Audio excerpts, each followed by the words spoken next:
This week was a rough one in the world of propaganda broadcasting when Twitter decided to label NPR and BBC and other government-funded news sources as such. And NPR got very butthurt at this prospect, and they accused Elon Musk or Twitter of hurting their credibility, and so they rage quit Twitter.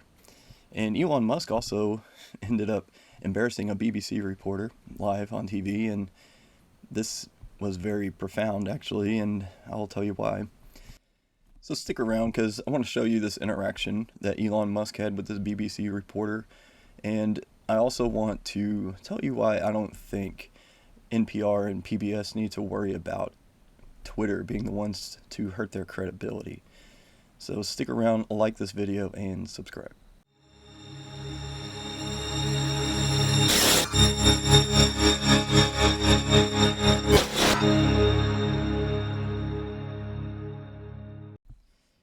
I joined Twitter when Elon Musk first took it over, and that was the first Twittering I'd ever done. I gotta say, I really enjoyed it. But I do see a lot of lefties on there talking about all this hate speech that has proliferated all over Twitter since Elon Musk took over. And whenever I see someone saying this, I always ask them, can you please show me an example? But I never get a response. I have gotten responses of, oh, I've seen it, but no one can give me a solid example. So here's Elon Musk, and he was confronted by a BBC reporter about all of this hate speech on his platform. And let's see how Elon Musk handled it. Content you don't like or hateful? What do you mean to describe a hateful thing? Yeah, I mean, just content that will solicit a reaction, something that may include something that is slightly racist or slightly sexist, those kinds of things. So you think if something is slightly sexist, it should be banned? No, is that what you're saying? I'm not saying anything. I'm saying. Well, I'm just curious. I'm trying to understand what you mean by hateful content, and I'm asking for specific examples. And you just said that if something is slightly sexist, that's hateful content. Does that mean that it should be banned? Well, you've asked me whether my feed, whether it's got less or more. I'd say it's got slightly more. That's why I'm asking for examples. Can you name one example? I honestly don't use. You can't name a single example. I'll tell you why, because I don't actually use that feed anymore, because I just don't particularly like it. But you and said actually, a lot of people are quite similar. I only look at hang on a second. my You said you've seen more hateful content, but you can't name a single example, not even one. I'm not sure I've used that feed for the last 3 or 4 weeks, and then how did you see the hateful content? Because I've been using Twitter since you've taken it over for the last 6 months. Okay, so then you must have at some point seen for you hateful content. I'm asking for one example. Right. And you can't give a single one. And I'm saying then I say, sir, that you don't know what you're talking about. Really? Yes, because you can't give me a single example of hateful content, not even one tweet, and yet you claimed that the hateful content was high. Well, that's false. No, what I claimed. You just lied. What I claimed was. There are many organizations that say that kind of information is on the rise. Now, whether it has on my feed or not, I mean, right, and literally if you look at something one. like the Strategic Dialogue Institute in the UK, they will say that. So look, people will say all sorts of nonsense. I'm literally asking for a single example, and you can't name one. Right, and as I've already said, I don't use that feed. But then how would you know that? I don't think this is getting anywhere. You literally said you experienced more hateful content, and then couldn't name a single example. Right, and as I said, that's absurd. I haven't actually looked at that feed. Then how would you know there's hateful content? Because I'm saying that's what I saw a few weeks ago. I can't give you an exact example. Let's move on. We only have a certain amount of time. Wow is right, and that's about the answer that you're going to get when you ask about hate speech. Now, if you're wondering what hate speech is, it's the best definition I can think of is it's whatever's most offensive to the loudest people at the time. And it's very subjective. It can change. That's why hate speech is like Sasquatch. It's not really a thing. Everybody talks about it, but they can't really show any examples. Now, I'm going to show you some examples of NPR and why NPR has ruined their own credibility over the years and didn't need this government label. Let's go over to this Zero Hedge article, and I'm going to show you some tweets that they've kind of curated that I think really sum up NPR's propaganda pretty well. This is the Zero Hedge article about PBS joining NPR and quitting Twitter. And PBS stopped tweeting from our account when we learned the change, and we have no plans to resume at this time, PBS spokesman Jason Phelps said in an email. We are continuing to monitor the ever-changing situation closely. So people thought this was really hilarious, and they decided to post some examples of NPR's hypocrisy here and how they're full of crap. NPR says it no longer be active on Twitter because the platform is taking actions that undermine our credibility by falsely implying that we are not editorially independent.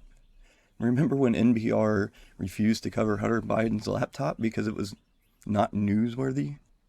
Yeah. And then remember when NPR released an article stating that right-wing extremists were running people over nationwide on purpose? Yeah. Not the right-wing extremists being attacked by mobs in the streets.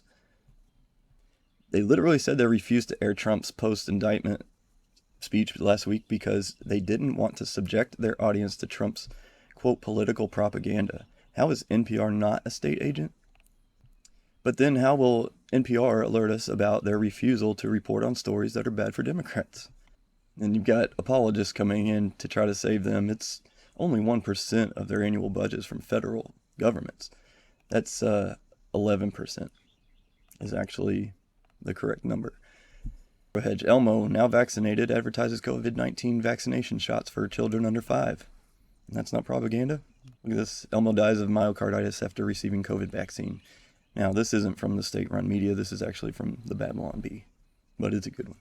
Now, NPR hasn't been doing that great lately, and they've been laying off lots and lots of employees. But they seem to not have learned their lesson. They're still dependent on the government, I suppose. Let's see if it's a good idea, though, for them to actually take themselves off of Twitter. Here's a couple of charts I want you to look at. This one is news consumption and use by social media site. And as we can see here, Twitter on the left, right under Facebook, is a huge chunk of where people go to get their news from social media. And this next chart here is where people actually go regularly to get their news. And all the way on the left, you can see Twitter has been number one over the past few years. Dropping over the past few years. Why? But I wonder why. These are very important platforms for people who get their news. And if NPR wants to be a news station, Twitter has been dropping over the past few years. Huge segment. I have no idea why. The news consumption population. These are very important. So I don't think this is really going to help NPR there in the end. If NPR wants to be a news station over and over, they're going to be missing out on a huge segment. It's all in the name, right? Consumption population. So I don't think this is really going to help NPR in the end. NPR seems pretty obvious to me, shooting themselves in the foot over and over. Everybody. Maybe it's like KFC. I mean, really changed it from Kentucky Fried Chicken to KFC because it just sounds better. That's why they don't call it National Public Radio. Who pays for NPR because it just seems pretty obvious to me. But anyways, I hope you got something out of this. Please, maybe it's like KFC. Comment. Let me know what you think. Kentucky Fried Chicken to KFC because it just sounds better. That's why they don't call it National Public Radio. It's NPR. Over the past few days, President Trump has highlighted a report by the New York Post about Hunter Biden, Joe Biden's son. There are major questions about the origins and the accuracy of that story, that the president's personal attorney was peddling Russian disinformation. Unfounded claims about Vice President Biden's son, Hunter. Unverified story about Hunter Biden. Adam Schiff suggested the claims are Russian disinformation. Disinformation. Intelligence agencies warned the White House that Russian intelligence used Rudy Giuliani as a vessel to undermine the Biden campaign. Republicans vowed to subpoena the CEO of Twitter for blocking a politically charged and uncorroborated story in the New York Post. It involved Hunter Biden, son of presidential candidate Joe Biden, and his business dealings in Ukraine. You know, it's this article of dubious sourcing that's been disproved by lots and lots of reputable news organizations. This story is suspect. Couldn't have two more dubious sources, I think, on any story. They put up this story about this hard drive, and it had a really wacky story about how it got to the... Anyway, I'm not going to go into the details of it because I found it hard to believe. The whole thing blew up, and it was used, you know, it took a sort of a pretty shoddy story and then made it into this cause célèbre for the right wing about censorship, which has been one of their things they talk about without a whole lot of proof. You actually sound like you're on a Fox News show right now. You sound a little bit like an anchor. Well, from unfortunately, there. Fox is one of the only news channels that's covering these real emails. Even Fox News would not touch this story that President Trump's personal lawyer, Rudy Giuliani, tried to dump. You know that.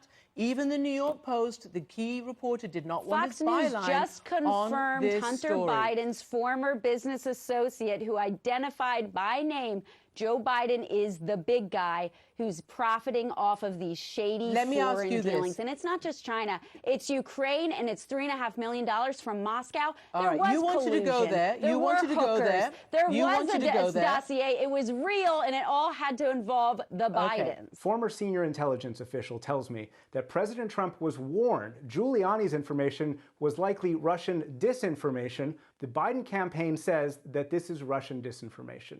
And disinformation experts I talk to tell me that pro-Russian actors have been packaging their disinformation next to apparently legitimate information, and that they fear that Russian and other actors will continue doing so in the final weeks before the election. Such important reporting. Thank you, Nick Schifrin.